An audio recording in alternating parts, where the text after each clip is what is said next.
Hey guys, Skellington80 here.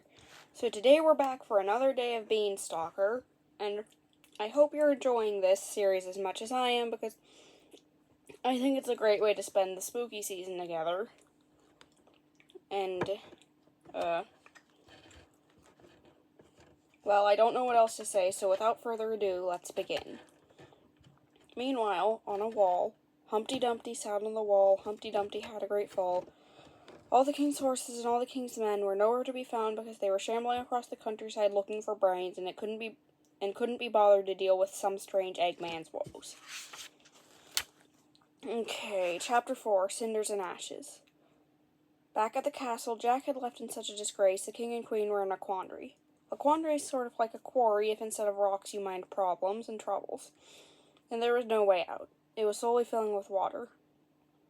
Or worse, peas porridge. If you know, you know. I'm just gonna say that. They had no servants left. Everyone was either in the dungeons thanks to the last princess or had called in sick and never come back. They didn't have phones, of course, but they had messenger pigeons. The last few notes they had gotten were too sick, really too sick, and most puzzling of all, arg. Again, if you know, you know. The queen sat on her throne, her hair, normally teased and curled, and primped for hours each morning, several hours, I mean, hung limply. Her face, normally teased and curled and primped for several hours each morning, also hung limply. She couldn't figure out how to dress herself because she had never done it before. She didn't know how to tie a knot or a bow, so this morning she was wrapped in a golden tablecloth. She couldn't even move her arms, which were pinned to her sides. The king was far worse off. He couldn't stand up. Every time he tried, his velvet pants fell all the way to the floor, and even though his underwear was expensive, he still didn't want everyone to see it. It had miniature knights riding pink unicorns. He really loved unicorns. It's the only thing I can agree with him on. All this was bad enough, but with no servants, there was no one to take care of the prince. The king and queen both looked with dread towards the tower where they kept him. "We have to do something," the queen said. "We do," the king agreed. "Have you heard back from the stepmother I wanted to hire?" The king sighed. "She was interested until she found out that you were still alive. Apparently this disqualifies us from needing a stepmother." "It's not my fault I'm still alive." The king patted her hand. "I know, my dear, she was being very unreasonable." The queen slumped in her chair. She had always considered herself an exclamation mark, but now she knew that it was because her corsets had been so tight that she had no other choice. Without a corset, she was more like a comma. She hated commas. They dragged out, linking one thing to the next, making sentences longer and longer until you didn't even know where the sentence was started, or why you were still reading it, because the stupid writer kept putting in commas instead of ending the sentence like a normal, sane, pleasant person would. And now she was a comma instead of an exclamation point. The forceful end of a sentence, which made her feel like her life was nothing but a pause, followed by a pause with no end in, well, you get what she felt like. "We need a princess," the king said. "There are no princesses." "Maybe if we were a little less picky, I could handle some singing, a little, now and then." He grimaced, which made him look rather like a toad. This was helped by the fact that he was wearing several green cushions glued to his waist instead of a shirt. "I would take a singing princess too, but we can't. The last princess meant it when she said our whole kingdom was grounded." Excuse me. "She built a wall of magical vines around everything. Now no one can get in, and we can't get out." Oh, good Lord, this chapter is long. Oh well. "I would take a singing princess too, but we can't. The last princess meant it." Oh, dang it, I already read that, sorry. The queen was very bitter about this. It was brilliant and mean. She should have thought of it herself as a punishment for someone else. Oh, that horrible, wonderful princess. She was going to make the best queen ever someday. Actually, the princess would assume the title of Supreme Mother Principal Dictator, so we were right about that. "Forget princesses then," the king said. "We just need a wife for him. Any wife. Preferably someone with cleaning skills, the queen said, eyeing several dust bunnies in the quarter that were going to be more like dust wildebeests. How will we choose? Throw a party, she said. Her stomach growled angrily. A potluck party, she clarified. Even Jack, that horrible idiot who had ruined everything, had left them. Not that she would have eaten anything he cooked, but still. We should make it a ball. All those long dresses will sweep the floor, and if we invite everyone in the whole kingdom, surely there will be someone willing to marry our son.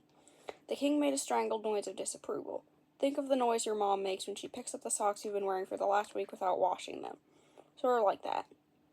The queen bit her lip. Normally her lips were painted red, but she didn't know how to use her own makeup. Today she had put mascara on them, which made her lips look very full and long, but also black. You're right, we can't have a normal courtship. They'll find out the truth, I know. We'll let him pick. And whoever he picks, he has to marry. Immediately. It'll work, the king said, looking nervously at the locked door that held to the tower that held their son. It has to work, the queen whispered. Meanwhile, in that same kingdom, it was a dark and stormy night. Other than the fact that it was in the middle of a bright, sunny day, Cinderella wished it were a dark and stormy night. Then they would have to light a fire. A fire. She hummed happily to herself, combing through the ashes in the fireplace. Maybe this time there would be an ember left, even a single spark. She could do so much with a single spark. Ella, her stepmother said with a voice like a bucket of water being dumped on her head. It's Cinderella, one of the two stepsisters said. She had a very small face and a very large head, which was the opposite of how cute baby animals look. It was also the opposite of how cute baby animals are. This stepsister was always following Cinderella around, bossing her, telling her what to do and what not to do. If Ella, her stepmother said, glaring, has time to poke around in the ashes, she obviously needs more to do. Go make lunch, Ella, then you can polish the floors. When Cinderella's father had been alive, she had never been treated like this. He went away on his trips and came back with the most wondrous gifts. New clothes and jewelry, magnifying glasses, and best of all, books. Books with their dry pages of paper. So much paper. She was never allowed to have books now. Singing a soft, sad song to herself, Cinderella made lunch. Cold cucumber sandwiches, cold tea, and cold pudding. She longed for something toasty and comforting, but her stepmother wouldn't allow anything warm. When they finished eating, she cleaned. And then she cleaned and cleaned some more. Didn't matter how clean the house was, her stepmother always found another task. Today she was polishing the backs of the tiles in the kitchen floor. First she had to pry up the tile, and then she polished the back, and then re-glued it onto the floor. Does anyone ever see the backs of tiles? No, but at least this wasn't as bad as the time her stepmother had told her to take inventory of the feathers on each chicken out in the coop. At least the tiles didn't peck, or scratch, or poop. At the end of the day, when Cinderella was too tired to see straight, her stepmother walked her up to the tower. As you have noticed, there were a lot of towers in this kingdom. It all started a long time ago with the very first king. He was terrified of rain, so he had towers built everywhere and then found all the tallest people in the kingdom. He made them stand at the tops of the towers, so that way they'd know the second it started raining, and they could send a messenger pigeon with a warning. But by the time the pigeon got to the king, the rain had already hit the ground. Kings aren't kings because they're smart, but it explains why the zoning laws allow such high towers. You could write to the Kingdom Council to have them revise the rules, but it'll take 3 years for them to write back. Good night, Ella, the stepmother said every night, after checking every corner of the room to make sure Cinderella hadn't managed to hide anything precious. No books, no jewels, she wasn't even allowed a real window.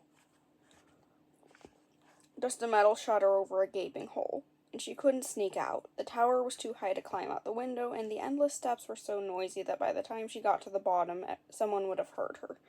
At least everyone is in great shape from clomping up and down all those winding tower stairs. In the future, an enterprising person would winding escalators, and then when people were out of shape from no more exercise, she would invent a workout program to mimic walking upstairs and sell that, too. Eventually, she would become so rich she'd buy the entire kingdom and make it into a mall. But that's a terrible idea for a story, so let's go back to Cinderella. So passed day after day. Sometimes Cinderella's stepmother was gone, but the stepsisters were always there, watching. They made sure she worked herself to the bone. They complained that their singed hair wasn't growing back fast enough. They took away anything fun, and she had no time to herself. No possessions of her own, no sparks, and no joy. Poor Cinderella. Will things ever change? Of course they will, otherwise this story will be even worse than the one about escalators and malls. On this day, as Cinderella was in the pantry organizing grains of salt by size, an official knock sounded at the front door. Cinderella was not allowed outside without supervision, because all the doors were triple locked and her stepmother held the keys, but Cinderella listened at the pantry door with interest as her stepmother spoke in low tones, arguing. "Of course we won't attend. It's absurd," she said. A man answered, "It's royal orders. Every girl in the kingdom has to come to the ball." "Why?" "So the prince can choose a wife," the stepmother snorted. "Why doesn't he do it the old-fashioned way?" This was back before dating on the internet. It used to be if you wanted to find a wife, you had to put an ad on the back of the community messenger pigeon. As it delivered notes, everyone saw what you had to offer. Good hair, decent teeth, all 10 fingers and nearly 10 toes, employed cleaning pig pens, looking for a wife with no sense of smell. If someone liked what you had to offer and met your requirements, a meeting would be arranged. The man sounded annoyed. "I don't know why they're doing it this way, lady. I only started working for the castle today. I'm actually a pig pen cleaner." "Yeah, I'd guessed. How's your wife search going?" "Not many girls with no sense of smell these days. Everyone has noses." The stepmother clicked her tongue sympathetically. "Keep looking. You'll find someone." "Thanks. Hey, I don't suppose you smell very good." "You mean to ask if I smell well, which I do. And I smell good, thank you very much." She slammed the door in his face. Honestly, the rudeness of poor grammar. "Girls," she called out, "come here." Cinderella was there in a heartbeat, her own heart fluttering like a candle flame. Her stepsisters took longer. She thought she would die of suspense before they got there. "What is it?" the big-headed, small-faced one said. "Yes, what?" the other one asked. She had a small face and a big head. If only they could trade. "It appears we have to go to a ball. The prince needs a wife." "The prince?" Big head, small face shrieked. "A ball?" Small head, big face demanded. They looked expectantly at Cinderella. Small head, big face elbowed her. "A wife?" Cinderella asked, because it was the only noun that hadn't been turned into a question. I hear they call him Prince Charming," Big Head, Small Face said. "I hear no one ever sees him because he's so handsome it makes women faint," Small Head, Big Face said. "I hear wind chimes," Cinderella said, because she did. And she never left the house, so she never heard rumors. "Don't get your hopes up," the stepmother said. "Something about this smells bad." She lifted the invitation, then grimaced. "Oh no, that's left over from the pig pen cleaner, who dropped it off. Well, the ball's tomorrow, so you have until then to find something to wear." The stepsisters shrieked with joy, scrambling away. Cinderella turned to join them. "Not so fast," the stepmother said. "You still have to finish all your work." "But no exceptions. Back to work." Cinderella's tears mingled with the salt, dissolving it and messing up her sorting. But she knew she would go to the ball, and she knew she would win the heart of the prince. He would see her spark, and he would rescue her from this cold life of ashes. After all, she was the only character in the story with a name. Surely that made her more important than anyone else, right? The next night, the stepsisters were swept down the stairs. The stepmother looked on with silent approval and nodded tightly. "That'll do. Though why anyone would want to marry a prince, I don't know, and kings are even worse." She sighed, stroking her ring finger.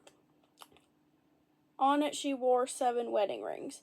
It was heavy, and they were stacked so high she couldn't bend that finger anymore. Marriage was not easy. I mean, she could technically wear a ring on each finger, but that probably wouldn't be too easy. I don't know. Let's just get back to the story. Cinderella had worked all day and all night. She had cleaned the cleaning supplies, scrubbing the scrubbers, polishing the polishers, and wiping the wipers until every memory of dirt was gone. But she had been busy too. Her clothes were ragged, every hem singed. Most of her skirts had small holes burned in them, but she had managed to take everything apart and make it into something new. This is the scene where the girl shows up triumphant, having created beauty out of ugliness, but Cinderella isn't that girl. Because instead of getting rid of the singed and bird's parts, she saved those. Her dress was a patchwork of charred fabric. She even smelled like cinders and ashes. She had used the remains of the coal in the fireplace to line her eyes and rouge her cheeks. Her hair was piled up on the top of her head in swirls like smoke. Her one concession to normal beauty was a pair of teardrop crystal earrings. The prisms winked when they caught the light. They were the last gift from her father, the only thing she had managed to hide away from her stepmother all these years. She loved the way they twinkled, the way they concentrated the light until a single bright hot point. The things she knew she could do with that bright hot point of light. Where did you get those? Her stepmother stomped up the steps.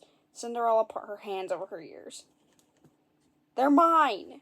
I should have known better. You can't be allowed out. This is for your own good. Girls, grab her arms.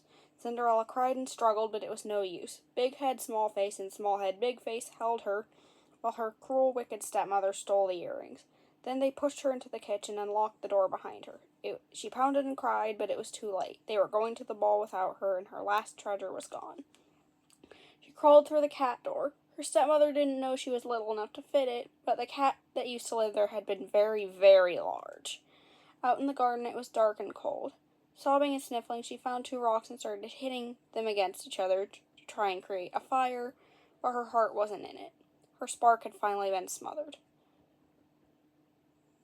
This is too sad. Poor Cinderella. If there were only a fairy godmother to conveniently show up and fix things, wouldn't that be wonderful? Oh well, the end. Ha, just kidding. Of course there's a fairy godmother. Cinderella had been so busy crying that it took her a moment to notice a light glowing around her. She looked up surprised. Fire? She asked excitedly. But it wasn't fire, it was a fairy. Everyone knows there are three things fairies cannot exist. 1. Chubby babies with toes like perfect bubbles. Sometimes the babies get wonderful gifts, but sometimes they get curses, though. That's why mothers always put socks on babies, to keep it safe. Teeth. 2. Teeth. What do fairies do with the teeth? This is a story for another day. A much creepier, blood-tinged day in a dark cave lined with the teeth of generations of children, where a fairy lurks in the corner, muttering herself as she pets your precious molars and plots how to get the rest of them. Whoops, just kidding. There's nothing creepy about a fairy sneaking to your room in the middle of the night and taking teeth. Nothing creepy at all. Nope, carry on. 3. Beautiful girls crying because they have been cruelly wronged. Cinderella fit into the last category, unfortunately. I'm glad I don't have to write about the Tooth Fairy. She's almost as creepy as Snow White. Dear child, the fairy godmother said, kneeling down, what's wrong? Cinderella, who had never left the house and therefore didn't know how you should never talk to strangers, especially glowing strangers who appear magically in your backyard, threw herself forward, hugging the fairy. Oh, it's too awful. I was supposed to go to the ball, but now they won't let me. Well now, the fairy godmother said. She patted Cinderella's sleeve, and then coughed at the puff of ash that drifted up. She coughed again, then cleared her throat. I can fix that. Now, what to do about your dress? Isn't it lovely? Cinderella said, standing. Well, it's something, but wouldn't you like a new one? Oh no, it's perfect. The fairy godmother frowned. I could fix it up a bit. What's your favorite color? Smoke gray and flame orange. That was not what the fairy godmother usually got requests for. It was usually spun sugar pink or summer sky blue, and she was especially good with dresses the color of sky blue.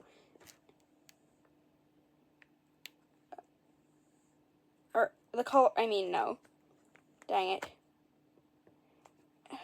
It was usually spun sugar pink or summer sky blue, and she was especially good at dresses the color of dreams and unicorns. The king would have loved that one, alas. But she was up for the challenge. She lifted her hands and concentrated. Around Cinderella was a skirt in brilliant yellows and oranges. The top of it was a shimmery gray, the fabric so light that it moved like smoke. The fairy godmother nodded. I guess that will do. And your hair? Cinderella touched her hair, beaming. Can we make it look like it's on fire? Okay. The fairy godmother frowned,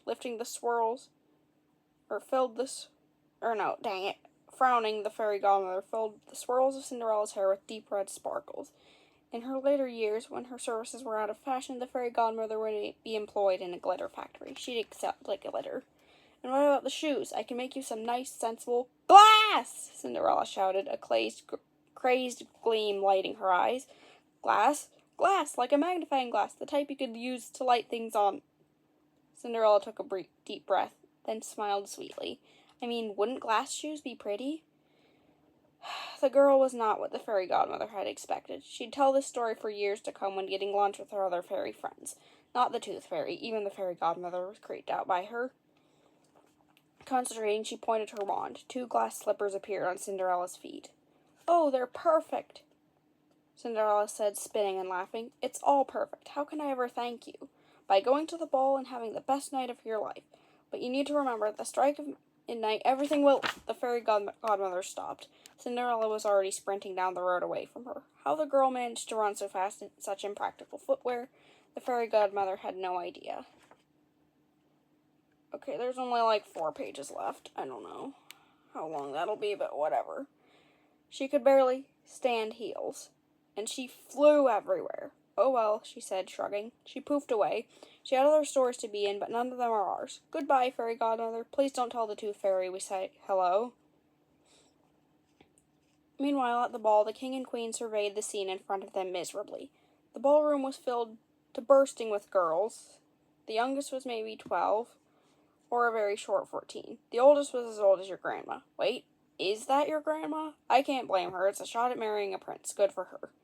I didn't realize rugs were in style, Small Head, Big Face said, eyeing her own beautiful gown sadly. The queen was draped in several rugs, and the king wore dirty towels. Or is this a costume ball and no one told us?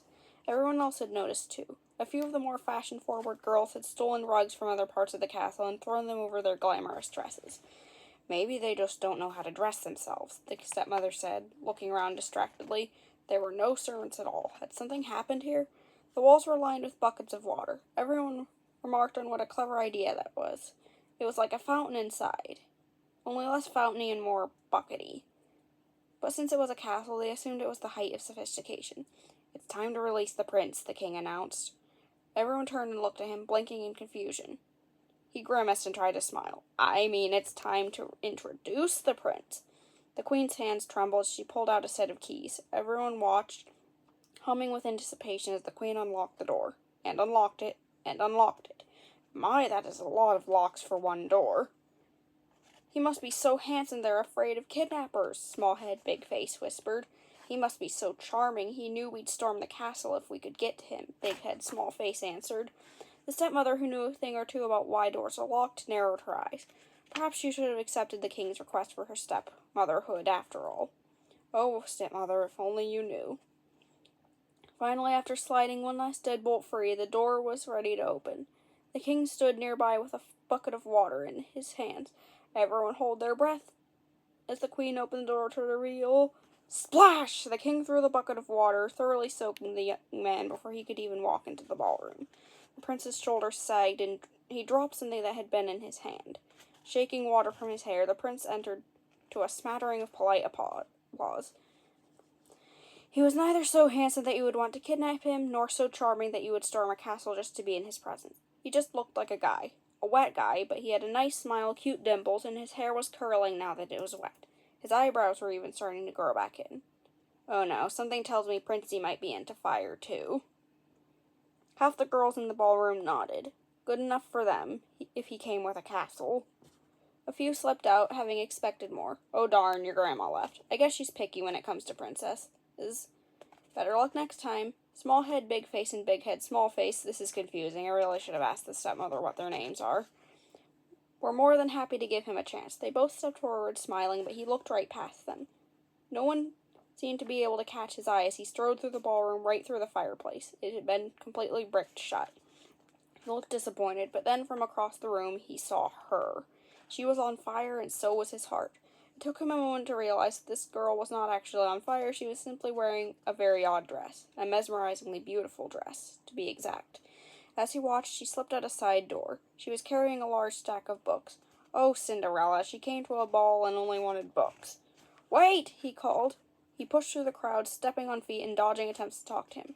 Prince Charming! Prince Charming! Prince... Ow! You stepped on my foot! The girls at the ball were surrounding him, and he couldn't get through fast enough. Finally, with one last elbow to one last pretty nose, the crowd parted and he was out of the door. He looked left and right, but there was no sign of her. But in front of him, deep in the gardens, a golden glow grew. He ran towards it. Bushes caught on his sleeves. Branches scratched him, but he didn't care. Finally, he found the source of the glow. The girl was crouched in front of a pile of books, their pages torn free. She blew tenderly, cupping her hands around a tiny flame to protect it from the wind. Wait a second, she's burning the books? What a horrible girl. I hate her. Quick, make sure she isn't burning this one, because we still have a lot of ground to cover before the end. Boy, howdy do these chapters are long. Hello, the prince said. Cinderella squeaked in fear. Then she jumped up and stood in front of the fire to hide it. Prince Charming, she said. Actually, he smiled and scooted to her side. Then he pulled out a small bottle hidden in his pocket. Bottle of fire. That's a wild idea. And poured it on the flames. They leaped higher, crackling intensely. He leaned so close that his eyebrows were once again burned off. It's Prince Charming. And you are? Cinderella. She turned and watched as the flames greedily jumped onto a nearby bush. She sighed in contentment. You don't like snakes, do you? He asked, suddenly sounding nervous. They don't burn easily, so no. He slipped his hand into hers. You smell like ashes, he said, leaning over and breathing deeply. She rested her head on his shoulder. You smell like gasoline. It was very romantic. If you are obsessed with fires, which I hope you are not, because that is a terrible hobby. Okay, I think I read that wrong. It was very romantic. If you're obsessed with fires, which I hope you are not, because that's a terrible hobby. As the clock struck midnight, a familiar scene unfurled. Cinderella ran down the steps of the palace, losing a single glass slipper. The prince was close behind, and the king and queen were close behind him. And everyone else was close behind them, screaming, because the now empty castle had erupted in flames. This is not quite how I imagined it. I don't think it's what the fairy godmother had in mind either. Maybe the stepmother had a very good reason for keeping Cinderella very, very busy at home and always locking her up. Prince Charming caught up to Cinderella. They stood with the crowd, watching as his tower was engulfed in fire. I'm so glad your grandmother got out of there safely. At least we don't need servants to staff the castle now, the queen said. And at least we found him a wife, the king said. The queen shrugged. At this point, everyone could have broken into song, and she wouldn't even have the energy to banish them. The stepmother searched desperately through the crowds, but it was too late. There was no way she could force Cinderella to go back home now. The stepmother had failed yet again. She shook her head. Then she made sure Big Head, Small Face, and Small Head, Big Face were nearly singed and not actively on fire. After several years with Ella, they were used to it. Prince Charming and Cinderella looked lovely, backlit by the raging fire. They had never been so happy as they leaned in for a kiss. Theirs was a love that would burn forever. Well, that was a surprisingly nice ending to the chapter. I mean, they're both arsonists, so that's not good for two arsonists to come together and get married, but at least they're happy. And with that, we are done with today's chapter. I am so sorry it went on for so long, but like I said, they're long chapters. And happy Halloween, everyone. I don't know how to end this, but here's Coco making, wrong, pointing it the wrong way. Sorry. Here's Coco making everything spooky and cute at the same time. I hope I'm pointing the camera the right way, because I can't see what's going on right now with the way I'm holding it. I mean, I can't see what it's recording. Never mind.